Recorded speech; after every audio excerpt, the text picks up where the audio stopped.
Welcome to Choose the Nickel. I am your host, George Bailey. My co-founder and technical support is the ever-talented, ever-beautiful Christina Bailey. This podcast is about giving kids financial freedom. My wife and I love our 4 children and want to learn to prepare them more effectively for the adult world. So we're interviewing fascinating people for their insights about how children learn to be financially savvy. Our guests come from diverse, sometimes conflicting schools of thought, and we love the opportunity to learn from them. We encourage listeners everywhere to weigh our guests' ideas on how best to cultivate in children a healthy relationship with money. We invite you to visit our blog at www.choosethenickel.com, subscribe to our newsletter, and explore our efforts to apply what we are learning on the podcast. For our first podcast episode, we are featuring Darlene Martin, my dear friend and mentor in the field of youth financial capability. Darlene Martin is the founder of Money Smart School of Finance for Children, a nonprofit organization located in St. Louis, Missouri. In full disclosure, I have served on the board of directors for this organization for 4 years and am currently an advisory board member. Darlene received a bachelor's degree in business and administration from St. Louis University. She is now pursuing a master's degree in theological studies from Urshan Graduate School of Theology and intends to continue her education toward obtaining a doctorate degree. Darlene resides in St. Louis County with her husband Emmerich and their 3 children, Elijah, Emmanuel, and Erica. There's so much more to this woman that I'm not able to say for the sake of time, but I'm very grateful to have crossed paths with her over 5 years ago and find it fitting that she should be our very first guest. Ladies and gentlemen, Darlene Martin. Darlene Martin, welcome to the show. Thank you, George Bailey, for having me. I'm excited. Excellent. You have over 25 years in the financial services sector. That's correct. Right? That's correct. There was a point at which you thought, we need to make this more available for kids. Mm-hmm. When was that point? I had been thinking about it, but the point that I started moving and acting upon it was probably around 2004, 2005. I was still in the banking industry. There were a number of persons who I would interact with at the bank or in conversations that really could have understood better how our economic system works concerning the services that they are employing, such as home equities, how the prime rate works with that. People were not as informed, and I felt they could make even better decisions if they understood how those systems and products work. Now, of course, in that line, I would attempt to give additional information. But the challenge was this: when people would meet with me at the bank, their minds were more on what they wanted to accomplish. I want the home equity line because of what the home equity line does for me.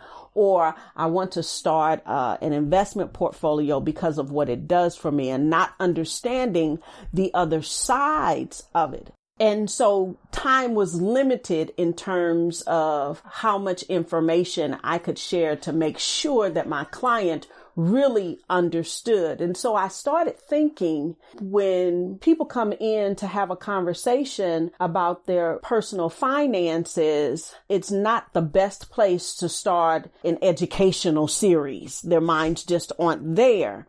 And so it would be really great if there were opportunities where bankers or wealth managers, estate planners, estate attorneys could really educate the general public somehow about how all of this works so that they can maximize their utilization. In coming to that realization, do you have any specific stories that come to mind? The buzzword financial literacy was being thrown around not long after I had started observing and having these occurrences. And in terms of financial literacy, everyone wanted to educate the adults, but no one was giving attention to the children. And I was thinking, what if we could get ahead of the curve before they became adults and make it just a part of, we have that saying, reading, writing, arithmetic. I kind of modified it a little and said reading, writing, arithmetic, financial capability, and then financial stability. It's just that primary need that I think just like we learn to read, write, and do math in order to make our way through life, financial capability is just that fundamental as well. That's where you grabbed me. I was a law student at Washington University in St. Louis. I was working for their nonprofit and intellectual property clinic. We were helping all these nonprofits, and lo and behold, here comes Darlene Martin, and she's telling, we got to help these kids. Christina and I married this woman who really understood how to keep a budget years earlier. While we were living in Germany, we thought that wouldn't it be a great idea, kind of like what you were saying before, to get a bunch of adults in a room and give them a class on like, hey, this is how to live responsibly. And at that time in our lives, we were living responsibly. I can't say the same right now, but, still paying off law school debts and, but that will happen in time. Then you come and say, well, I'm teaching kids how to do this. And I thought, oh my gosh, that's it. That's it. This is, why would we focus so much on the adults? And that's not to say that we shouldn't focus on the adults. Right. When, we could be getting them much earlier. But then that begs the question, when? At what point do you start teaching a kid about finance and business? I would really say, George, that's a wonderful question. And I would say this. At the point that you start teaching your child to read and write, that is the time to start teaching them about money management and finance. For instance, my husband and I, when our kids were elementary school level, we would go into the store and they had, of course, learned their numbers up to the double digits, but they were little guys. And so I'd give them maybe $5 and I'd say things like, now, which number is larger? 4 or 5? And they'd answer, which number's larger now? 7 or 5? And they would answer, great. We'd go to a section of the store and I'd say, you have $5 to spend. So all the numbers that are below 5 is what you can look at. So. Oh, that's a 3. That candy's a 3. I can get that. That's my candy right there. Yeah. Exactly. Or these blocks or what have you. We would do things like that as they got older and they would go to the store with me. We'd get to the cash register and I'd, of course, ask the cashier to be a part of this. And I would say, ring everything up. And I would say out loud how much money I'm going to give the cashier. And the child who could do the math the quickest to tell me how much change I got back, dang. They got to keep the change. That is awesome. Wow. Now, I have to tell you, I can't even imagine what it would have been like as a kid to have had that experience. And this is no slight against my parents. I think that my parents were not exceptional in this regard in that they never really worked with me on financial stuff. That just wasn't my experience. And I think that this is the case with most parents. So not everyone has that mind of math. Like when a child is born, some are born with innate abilities for sports or for music or for art or what have you. I just had one of those things for money management and finance, and I didn't even really know it early on. I just started doing things. For example, my sisters and I, when we got our first jobs, we'd have money, and of course, we did everything together. So we'd go shopping, we'd go out to lunch, so on and so forth. And my sisters would spend all their money. That just didn't make sense to me. Where did you fall in the order? I had 2 brothers older than myself and 1 sister older than me. And then I have 3 younger than me. And so the joke would be, if Darlene says she doesn't have any money, turn over her pillow and turn over her mattress. She's got some money somewhere. I'd utilize layaway. When I received an allowance or I got my paycheck in high school, I would say I'm only spending this much and the rest is going to go in the bank. It just did not make sense to me to be without money because money accomplished so many things. Now, I didn't love money. Yeah. But it just made sense to have some left over. I want my kids to be financially savvy. I also want them to be good people. How do you make that happen? Well, I would say, first of all, you teach them that money is a tool. It does not define your character. It is a tool that purchases various things for you, but money doesn't purchase happiness. Money does not purchase success. Money pays for things. And so being very clear that money is a tool, but character is more of who you are and who you want people to know you for. And then just living that out from day to day. So you mean you as the parent have to live that out from day to day? Absolutely. And model it for the child. Because just because you can afford something does not mean it makes sense for you to purchase it or to invest in it. Because we're not just looking at the here and now. We have to plan for our future also. So there needs to always be something put to the side for the future, because we all have intentions of waking up tomorrow. If you spend everything today, how are you going to provide for those surprises or those things that you need for tomorrow? And then tomorrow turns into next week and next month. Now, some kids, probably most kids, don't really get their first financial lessons until they have a credit card or they have a checking account or something like that. They've been sent off to college. Why do you think that there is a need to start early? If you pay attention to advertisements, there is a market for attracting children. Notice around Christmas time, the toys. And so then you have your kids saying, Mom, Dad, I want this and I want that. And so if marketers and merchants are smart enough to start attracting our children at a very young age, even earlier than that is when the parents should start teaching the children to distinguish between needs versus wants. You know, it's funny because it makes me a little bit more grateful that all we have right now is Netflix for the kids to watch. And we try not to let them watch too much television anyhow. But the good thing about Netflix is that it's not jam-packed with advertising. But I would say that the art of product placement in Hollywood is very powerful. And so, you know, I can't pretend that, you know, I can save my kids from commercials. And heck, anytime I go to the grocery store, there's that constant hounding like, Dad, I gotta buy this, I gotta buy this. In their mind, it is a fixed necessity. It is something they absolutely need. And not just a toy. You mentioned the grocery store. Notice the vivid colors on the packages for certain cereals or sugared items to attract the kids. So everywhere we go in life, there's some type of marketing in place. Look at the cars. All you have to do is look out the window. Little boys love little sports cars. Now imagine if a little boy looked out the window and saw one of those sport cars parked right on the street outside. I want that car. When I get big, I'm going to have that car. See, that's why opportunity. That's why I try an old 99 Chrysler car card. The kids, when they look at it, they think, yeah, okay, it gets you around. It's a good car. I mean, there's a place for being frugal as well. That's a wonderful thing. You know, I think of myself, and I think a lot of times, like, I'm inadequate as a parent to teach these lessons. I was not taught these lessons as a child. I've only really in the last several years started to really figure out the world of business and finance. And so I feel, in some ways, Darlene, deeply inadequate. I would disagree with you.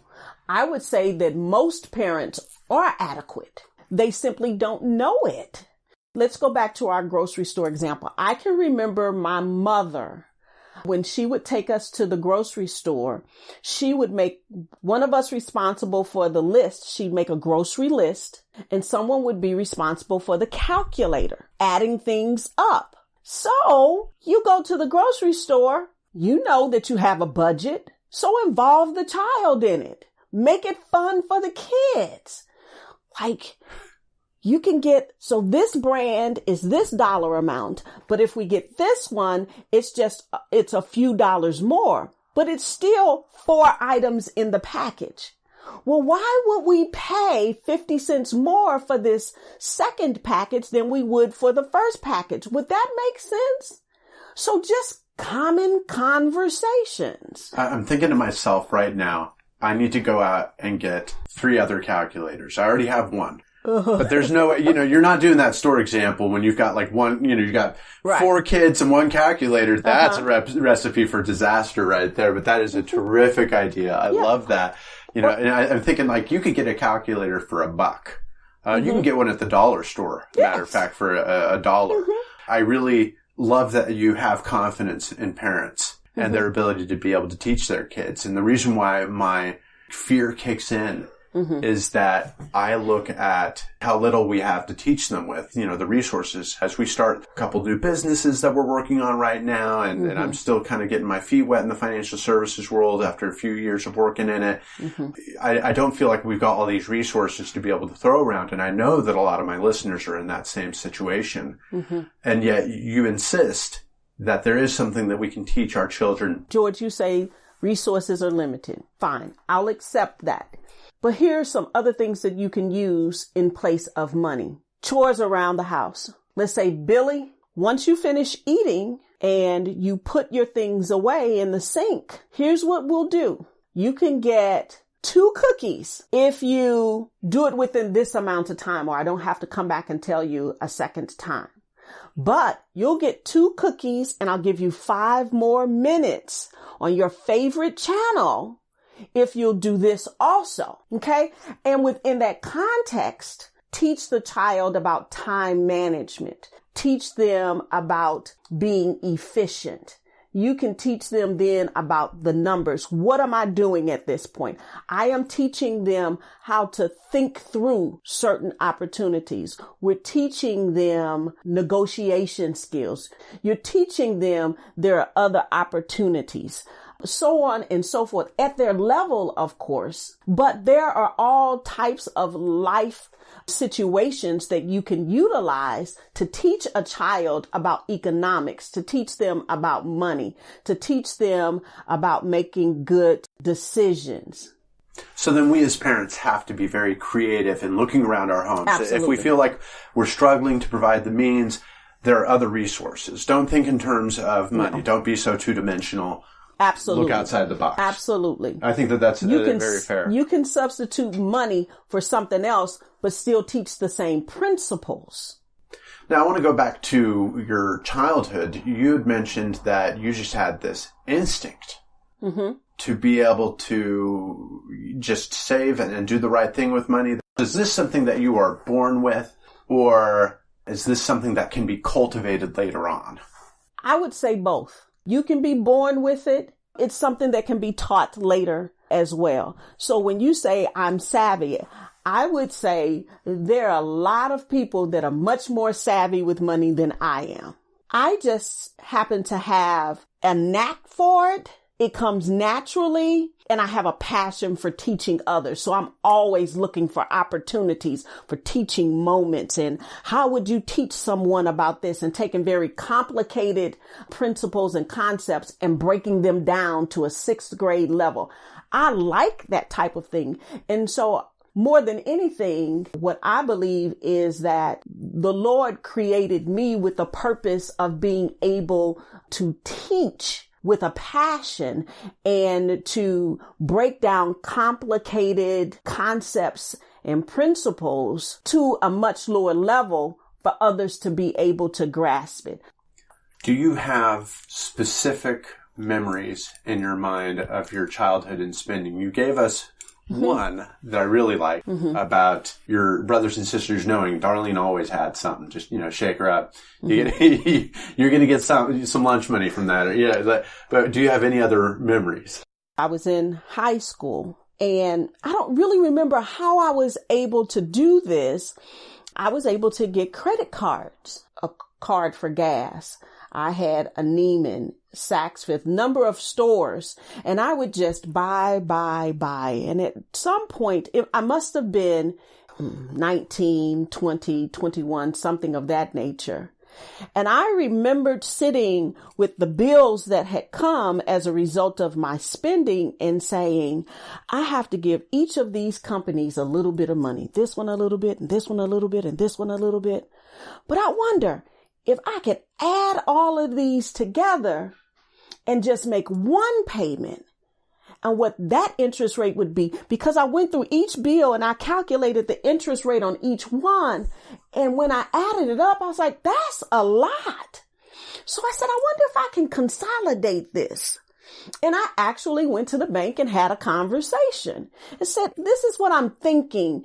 Is it possible that something like this could happen? They're like, yes. I'm like, So I started cutting up the credit cards. I consolidated them into one and I paid that off.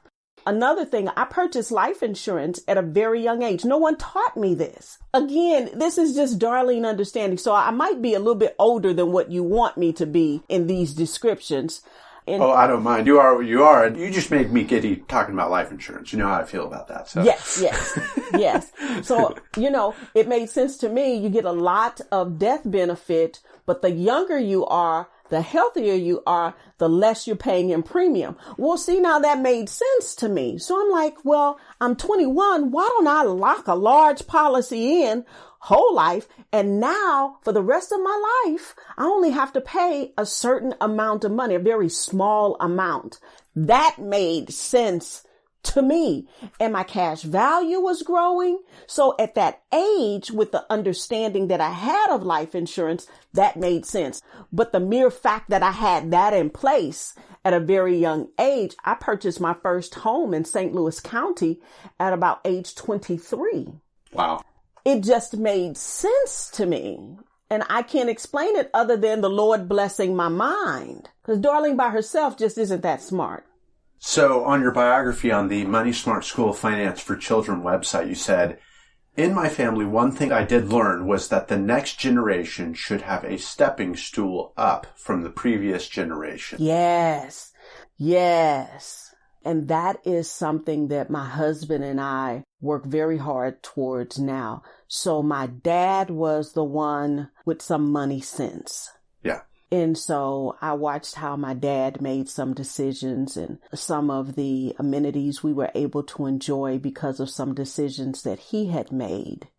And through conversations with him, we began to talk about the fact that you should be in a position to live below your means so that you save something that can be passed on to the next generation that allows that next generation a stepping stone ahead.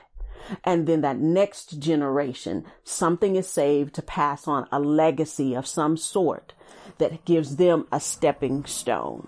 Now, you also have to teach some financial principles along with that, because at any time, any uneducated generation can spend up all of the resources and then put the next generation at a deficit starting out.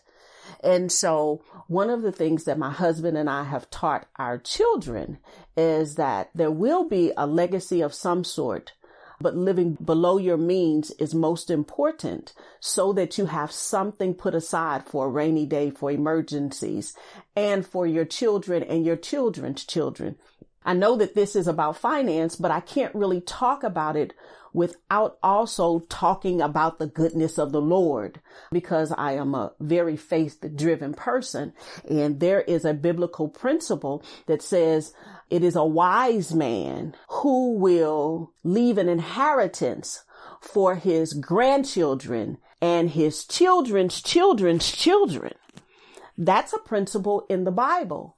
And so I try to live by that as well. Not just looking at my children, but my grandchildren, making some plans for them now. My kids are still in high school, so I don't have any grandchildren, but I'm still thinking ahead and I'm preparing my children for that principle as well. I'm very touched by that because, first of all, you and I have known each other for a number of years. A long time, and, yes.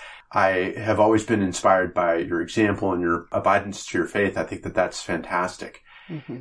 I have very similar feelings about the need to leave a legacy, and that the legacy is not just wrapped up in finance. Yes. More than anything, I just want my kids to be good. Yes. I want them to be kind and loving human beings. And so we try to keep this in context in these lessons about money and wealth, mm-hmm. that's not it. It's a tool, as you said earlier. That's why I think that lesson is so important. So I'm really grateful that you bring that up. You have been working with Money Smarts, your organization, our organization in a way. I'm an advisory board member. You are. I'm very proud to be so. Please say that, because I value you very much. Love this organization. So I wanted to get a little bit from you about what Money Smart School of Finance for Children is about. The way Money Smart School of Finance for Children got started is I talked to a few of my friends and said, I want to do a pilot of a nonprofit organization that I'm thinking about starting. And I'd like to do a 6-week course. If you would bring your children every Saturday, I'd like to teach them various principles about money and finance. Well, the parents were excited. They brought the kids. I rented out a space. The parents stayed in the classroom, assisting and learning with the children, and they were middle school age at that point, 6th through 8th grade. And we would meet each Saturday for 6 weeks, and we taught money, budgeting, how to write a check, manage a savings account. We did pre-tests and post-tests. The parents loved it. The kids love it. So at the end of the 6 weeks, when I was doing my evaluation, I had a number of the parents that said, well, can we do another 6 weeks? And so it started growing from there to the point of now we have a board of directors. Our clientele is 6th grade through 12th grade. It does not matter what a child's socioeconomic situation is. All are welcome. We bring everyone together. The instructors are financial service professionals. So we have bankers, insurance agents, estate attorneys, wealth managers. Those are the instructors in the classroom with the kids. Here's the other thing, George, as you know, we have a number of parents that say, my goodness, I wish I knew this, that my children are learning when I was their age. And so what we have done is we now have a parents gallery in the classroom where the parents can learn right along with their children. So your child will never know you didn't know this. It's also an opportunity for the parents and the children to further the conversation in the car on the ride home, or when the parent wants to now introduce a learning opportunity at home that has to deal with money. It's because the parent learned something in the classroom and want to take it further. I had one parent, we taught about net worth. I had a parent after a class to contact me and say, Mrs. Martin, my child was in your class today and my child's name is so-and-so. And I was like, great. Yes, I remember. It's like, well, I'm calling you because my child just had a wonderful conversation with me. I did not stay for the class today, but he's asking me what my net worth is. And I said, well, I'm sorry. I didn't want to put any parent in a difficult situation. But yes, we did teach about net worth, how to calculate it, why it's important, how to use it, so on and so forth. And the parent stopped me and said, no, I'm calling to commend you and tell you thank you. I'm not upset about it or uncomfortable. I sat there in awe as my child was telling me what he learned in class. Wow.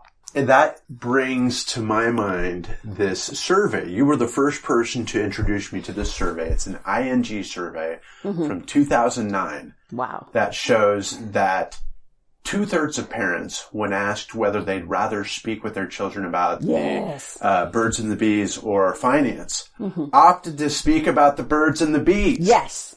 Okay? Yes. So this is this taboo subject.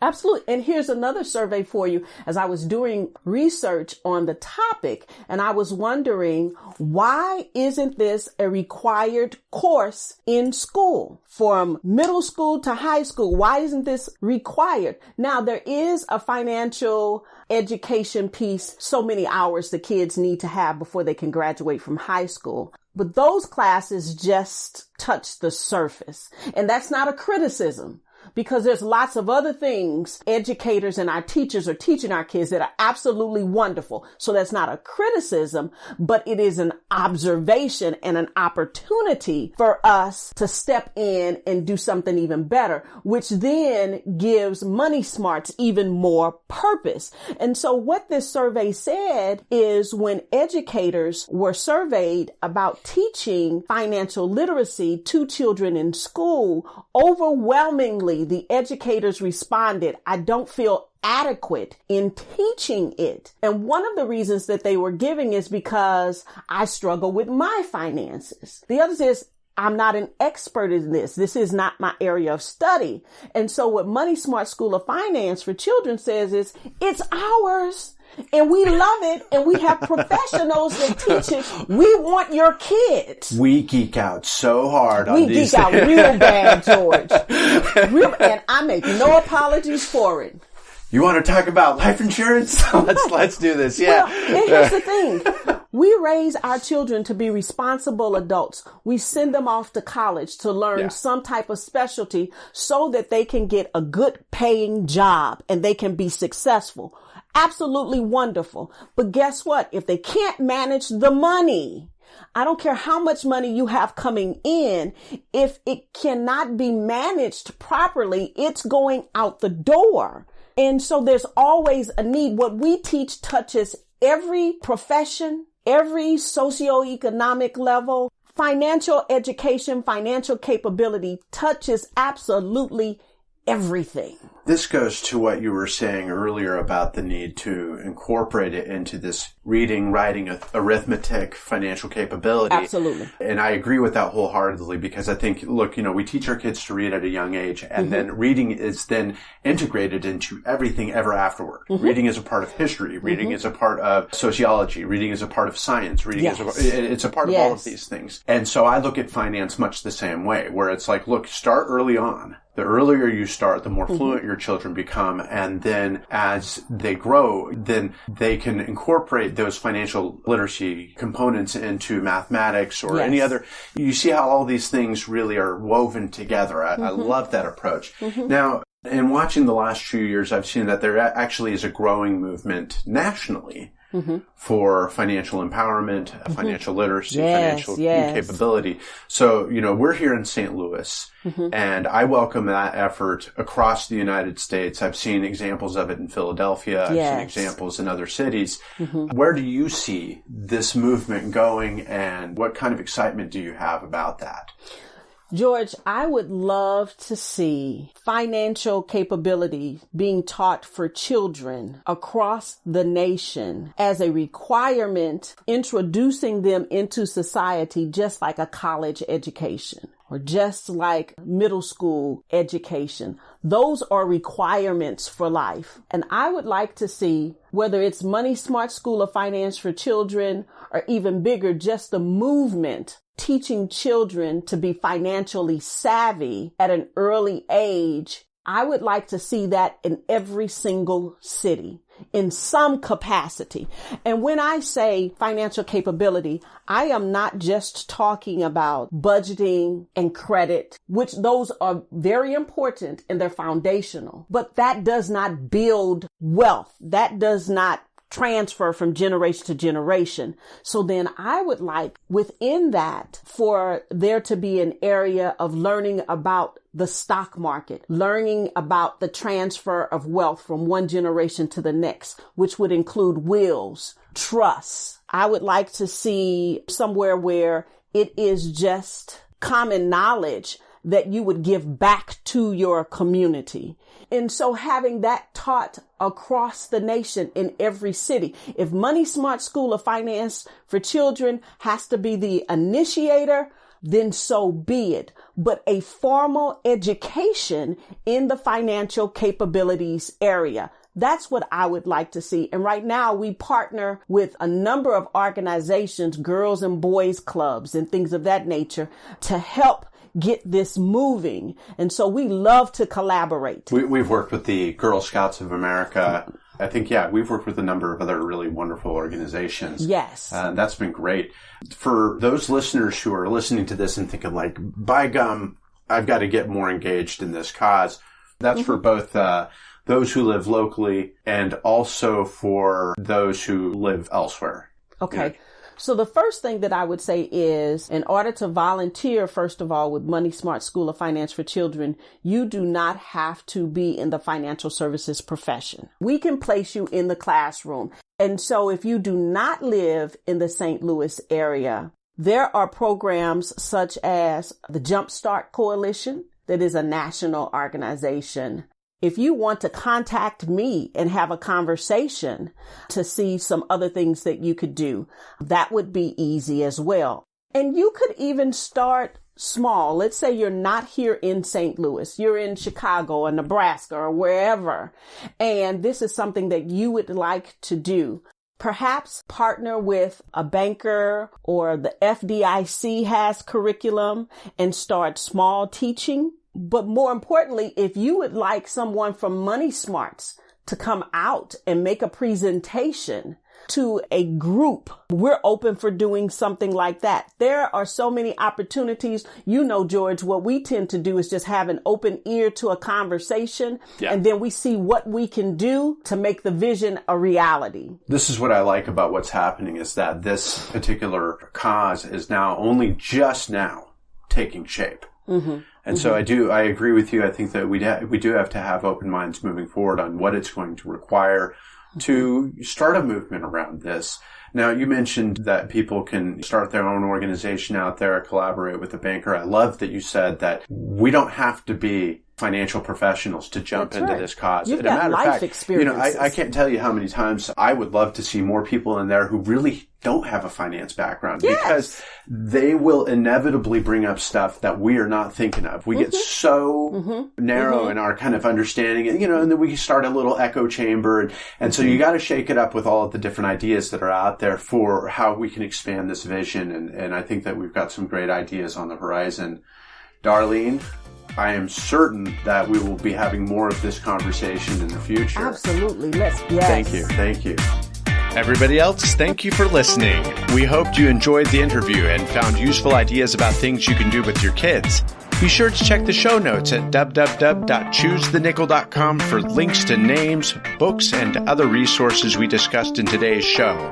Also, please subscribe to our newsletter and visit our contact page where you can give us feedback. We invite you to share Choose the Nickel with your friends and join us in our quest to give kids financial freedom.